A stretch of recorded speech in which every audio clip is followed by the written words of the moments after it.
अकबर का साला। अकबर का साला हमेशा से ही बीरबल की जगह लेना चाहता था।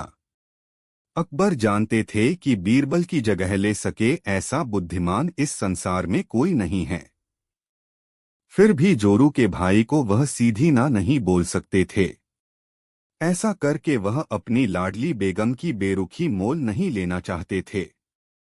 इसीलिए उन्होंने अपने साले साहब को एक कोयले से भरी बोरी दे दी और कहा कि जाओ और इसे हमारे राज्य के सबसे मक्कार और लालची सेठ दमदीलाल को बेचकर दिखाओ। अगर तुम यह काम कर गए तो तुम्हें बीरबल की जगह वजीर बना दूंगा। अकबर की इस अजीब शर्त को सुनकर साला अचंभे में पड़ गया। वह कोयले की बोरी लेकर चला तो गया, पर उसे पता था कि वह सेठ किसी की बातों में नहीं आने वाला, ऊपर से वह उल्टा उसे ही चूना लगा देगा। हुआ भी यही। सेठ दमदीलाल ने कोयले की बोरी के बदले एक ढेला भी देने से इनकार कर दिया। साला अपना सा मुंह लेकर महल वापस लौट आया और अपनी हार स्वीकार कर ली। अब अकबर ने वही काम बीरबल को करने को कहा। बीरबल कुछ सोचे और फिर बोले कि सेठ दमदीलाल जैसे मक्कार और लालची सेठ को यह कोयले की बोरी क्या मैं सिर्फ कोयले का एक टुकड़ा ही 10,000 रुपए में बेच आऊंगा। यह बोलकर वह तुरंत वहां से रवाना हो गए। सबसे पहले उसने एक दर्जी के पास जाकर एक मखमली कुर्ता सिलवाया, हीरे मोती वाली मालाएं गले में डाली, महंगी जूती पहनी और कोयले को बारीक सुरमे जैसा पिसवा लिया। फिर उसने पिसे कोयले को एक सुरमे की छोटी चमकदार डिब्बी में भर लिया। इसके बाद बीरबल ने अपना भेष बदल लिया और एक मेहमान घर में रुककर इश्तिहार दे दिया कि बगदाद से बड़े शेख आए हैं जो करिश्माई सुरमा बेचते हैं, जिसे आंखों में लगाने से मरे हुए पूर्वज दिख जाते हैं और यदि उन्होंने कहीं कोई धन गाड़ा है तो उसका पता बताते हैं। यह बात शहर में आग की तरह फैली। सेठ दमदीलाल को भी ये बात पता चली। उसने सोचा जरूर उसके पूर्वजों ने कहीं न कहीं धन गाड़ा होगा। उसने तुरंत शेख बने बीरबल से संपर्क किया और सुरमे की डिब्बी खरीदने की पेशकश की। शेख ने डिब्बी के 20,000 रुपए मांगे और मोलभाव करते करते 10,000 में बात तय हुई। पर सेठ भी होशियार था। उसने कहा मैं अभी तुरंत ये सुरमा लगाऊंगा और अगर मुझे मेरे पूर्वज नहीं दिखे तो मैं पैसे वापस ले लूंगा। बीरबल बोला बिल्कुल आप ऐसा कर सकते हैं, चलिए शहर के चौराहे पर चलिए और वहां इसे जांच लीजिए। सुरमे का चमत्कार देखने के लिए भीड़ इकट्ठा हो गई। तब बीरबल ने ऊंची आवाज में कहा, ये सेठ अभी ये चमत्कारी सुरमा लगाएंगे और अगर ये उन्हीं की औलाद हैं जिन्हें ये अपना मां बाप समझते हैं तो इन्हें इनके पूर्वज दिखाई देंगे और गड़े धन के बारे में बताएंगे। लेकिन अगर आपके मां बाप में से किसी ने भी बेईमानी की होगी और आप उनकी असल औलाद नहीं होंगे तो आपको कुछ भी नहीं दिखेगा। और ऐसा कहते ही बीरबल ने सेठ की आंखों में सुरमा लगा दिया। फिर क्या था, सिर खुजाते हुए सेठ ने आंखें खोली। अब दिखना तो कुछ था नहीं, पर सेठ करे भी तो क्या करे।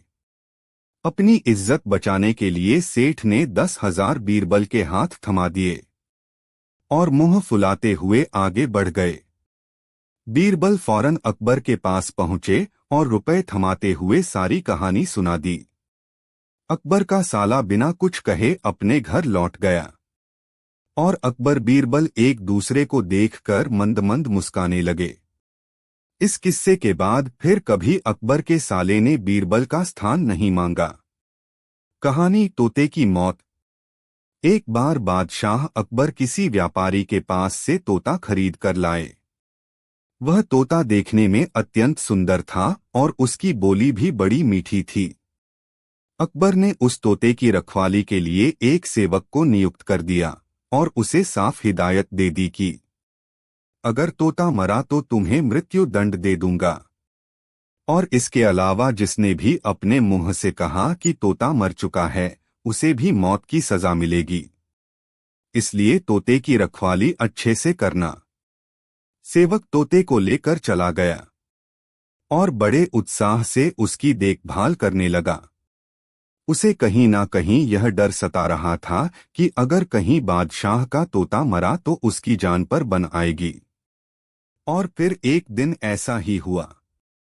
तोता अचानक मर गया। अब सेवक के हाथ पांव फूलने लगे। उसे बादशाह अकबर की कही बात याद थी। वह तुरंत दौड़कर बीरबल के पास गया और पूरी बात बताई। बीरबल ने उस सेवक को पानी पिलाया और कहा, चिंता मत करो, मैं बादशाह से बात करूंगा। तुम बस इस समय उस तोते से दूर हो जाओ। थोड़ी देर बाद बीरबल अकेले बादशाह के पास गए और बोले कि मालिक, आपका जो तोता था। इतना बोलकर बीरबल ने बात अधूरी छोड़ दी। अकबर बादशाह तुरंत सिंहासन से खड़े हुए और बोले, क्या हुआ? तोता मर गया। बीरबल बोले, मैं सिर्फ इतना ही कहना चाहूंगा कि आपका तोता ना मुंह खोलता है, ना खाता है, ना पीता है, ना हिलता है, ना डुलता है, ना चलता है, ना फुदकता है। उसकी आंखें बंद है और वह अपने पिंजरे में लेटा पड़ा है। आप आइए और जरा उसे देखिए। अकबर और बीरबल फौरन तोते के पास गए। अरे बीरबल, तोता मर चुका है। ये बात तुम मुझे वहीं पर नहीं बता सकते थे? अकबर क्रोधित होते हुए बोले, उस तोते का रखवाला कहाँ है? मैं उसे अभी अपनी तलवार से 125 जाए मौत दूंगा। तब बीरबल बोले, जी मैं अभी उस रखवाले को हाजिर करता हूँ, लेकिन ये तो बताइए कि आपको मृत्यु देने के लिए मैं किसे बुलाऊं?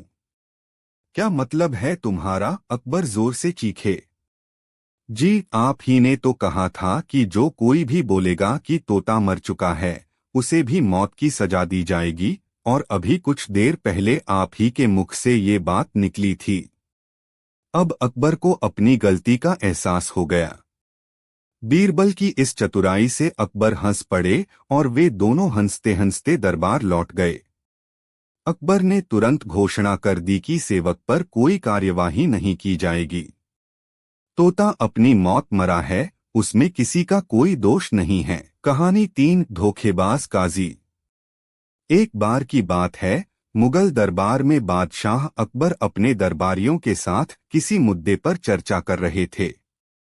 उसी समय वहां एक किसान अपनी फरियाद लेकर आया और बोला, महाराज न्याय करो, मुझे इंसाफ चाहिए। यह सुनकर बादशाह अकबर बोले कि क्या हुआ? किसान बोला, महाराज मैं एक गरीब किसान हूँ। कुछ समय पहले मेरी पत्नी का निधन हो गया और अब मैं अकेला रहता हूँ। मेरा मन किसी भी काम में नहीं लगता है। इसलिए एक दिन मैं काजी साहब के पास गया। उन्होंने मन की शांति के लिए मुझे यहाँ से काफी दूर स्थित एक दरगाह में जाने के लिए कहा। उनकी बात से प्रभावित होकर मैं दरगाह जाने के लिए तैयार हो गया, लेकिन साथ ही मुझे इतने वर्षों तक मेहनत करके कमाए सोने के सिक्कों के चोरी होने की चिंता सताने लगी। जब मैंने यह बात काजी साहब को बताई तो उन्होंने कहा कि वह सोने के सिक्कों की सुरक्षा करेंगे और उसके वापस आने पर लौटा देंगे। इस पर मैंने सभी सिक्के एक थैली में डालकर उन्हें दे दिए। एहतियात के तौर पर काजी साहब ने मुझे थैली पर मुहर लगाने को कहा। बादशाह अकबर बोले, अच्छा तो फिर क्या हुआ? किसान ने कहा, महाराज मैंने मुहर लगाकर थैली उन्हें दे दी और दरगाह के दर्शन करने यात्रा पर चला गया। फिर जब कुछ दिनों बाद वापस आया तो काजी साहब ने थैली वापस दे दी। मैं थैली लेकर घर लौटा और उसे खोला तो उसमें सोने के सिक्कों की जगह पत्थर थे।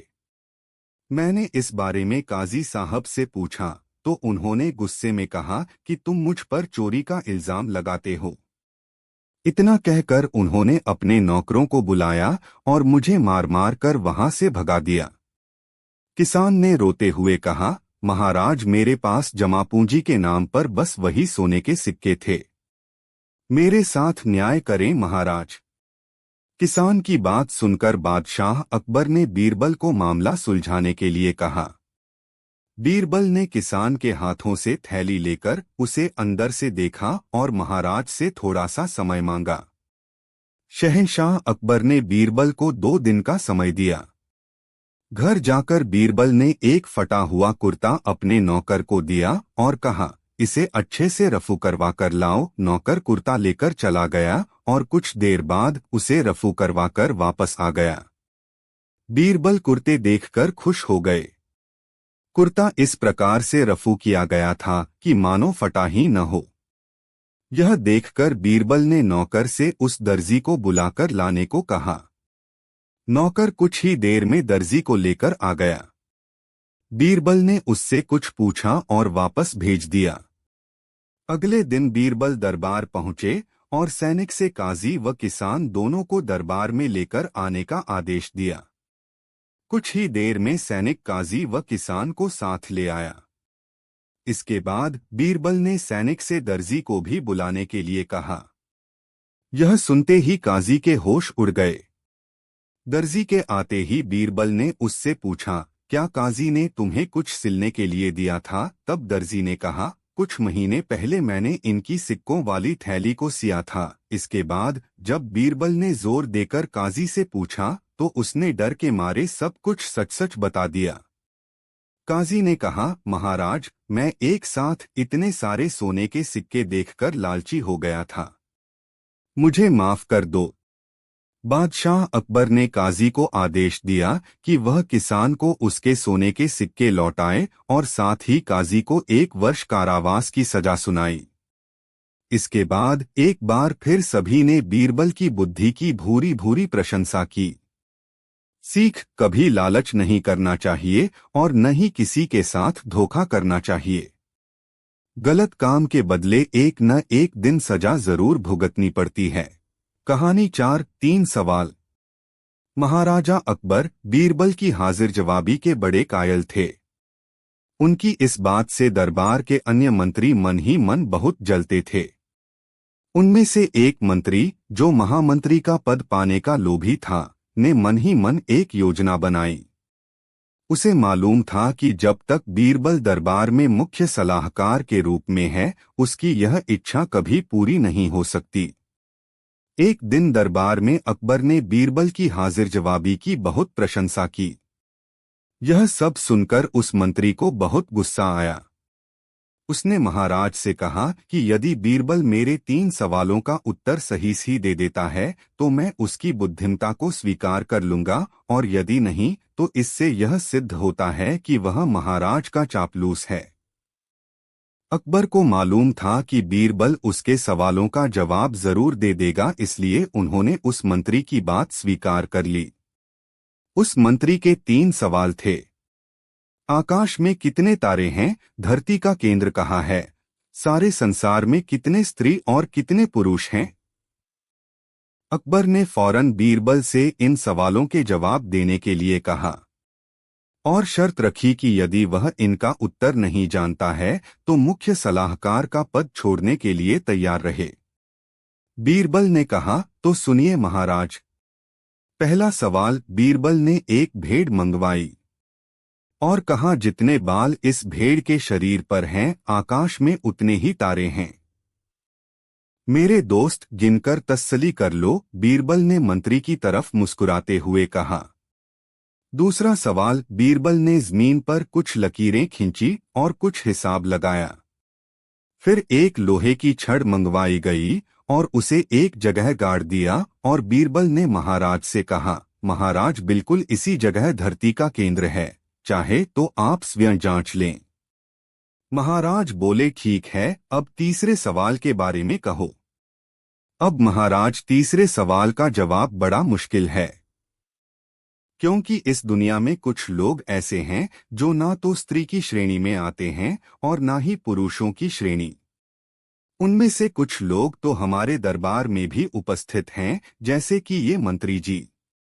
महाराज, यदि आप इनको मौत के घाट उतरवा दें तो मैं स्त्री पुरुष की सही सही संख्या बता सकता हूँ।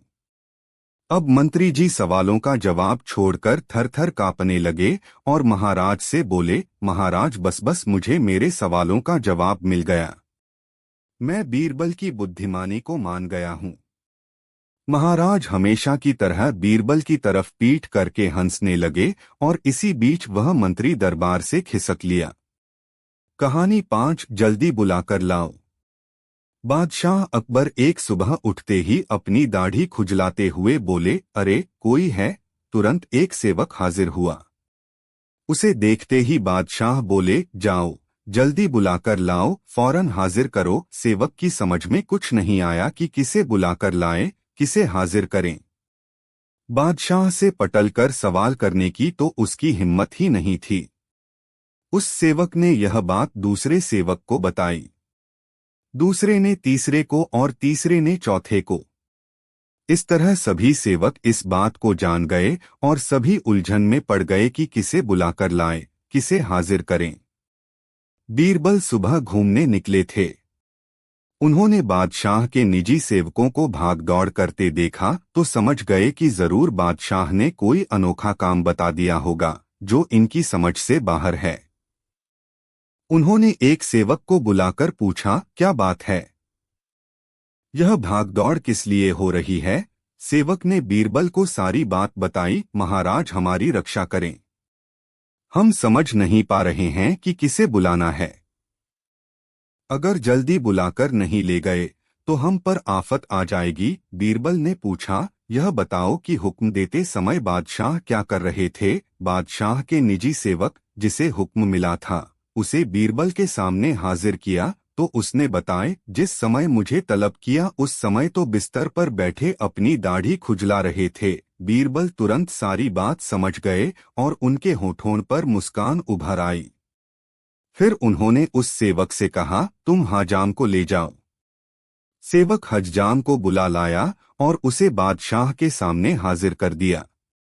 बादशाह सोचने लगे, मैंने इससे यह तो बताया ही नहीं था कि किसे बुलाकर लाना है, फिर यह हज्जाम को लेकर कैसे हाजिर हो गया? बादशाह ने सेवक से पूछा, सच बताओ, हज्जाम को तुम अपने मन से ले आए हो या किसी ने उसे ले आने का सुझाव दिया था?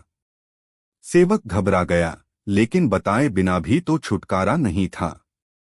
बोला, बीरबल ने सुझाव दिया था। जहां पनाह बादशाह बीरबल की बुद्धि पर खुश हो गया। कहानी 6 अब तो आन पड़ी है। अकबर बादशाह को मजाक करने की आदत थी। एक दिन उन्होंने नगर के सेठों से कहा, आज से तुम लोगों को पहरेदारी करनी पड़ेगी। सुनकर सेठ घबरा गए और बीरबल के पास पहुंचकर अपनी फरियाद रखी। बीरबल ने उन्हें हिम्मत बंधाई। तुम सब अपनी पगड़ियों को पैर में और पायजामों को सिर पर लपेटकर रात्रि के समय में नगर में चिल्ला चिल्लाकर कहते फिरो, अब तो आन पड़ी है। उधर बादशाह भी भेष बदलकर नगर में गश्त लगाने निकले। सेठों का यह निराला स्वांग देखकर बादशाह पहले तो हंसे, फिर बोले, यह सब क्या है? सेठों के मुखिया ने कहा, जहां पनाह हम सेठ जन्म से गुड़ और तेल बेचने का काम सीख कर आए हैं, भला पहरेदीर क्या कर पाएंगे? अगर इतना ही जानते होते तो लोग हमें बनिया कहकर क्यों पुकारते? बादशाह अकबर बीरबल की चाल समझ गए और अपना हुक्म वापस ले लिया। कहानी 7 हरा घोड़ा। एक दिन बादशाह अकबर घोड़े पर बैठकर शाही बाग में घूमने गए। साथ में बीरबल भी था। चारों ओर हरे भरे वृक्ष और हरी हरी घास देखकर अकबर को बहुत आनंद आया। उन्हें लगा कि बगीचे में सैर करने के लिए तो घोड़ा भी हरे रंग का ही होना चाहिए। उन्होंने बीरबल से कहा, बीरबल मुझे हरे रंग का घोड़ा चाहिए। तुम मुझे 7 दिन में हरे रंग का घोड़ा ला दो। यदि तुम हरे रंग का घोड़ा न ला सके तो हमें अपनी शक्ल मत दिखाना, हरे रंग का घोड़ा तो होता ही नहीं है। अकबर और बीरबल दोनों को यह मालूम था, लेकिन अकबर को तो बीरबल की परीक्षा लेनी थी। दरअसल इस प्रकार के अटपटे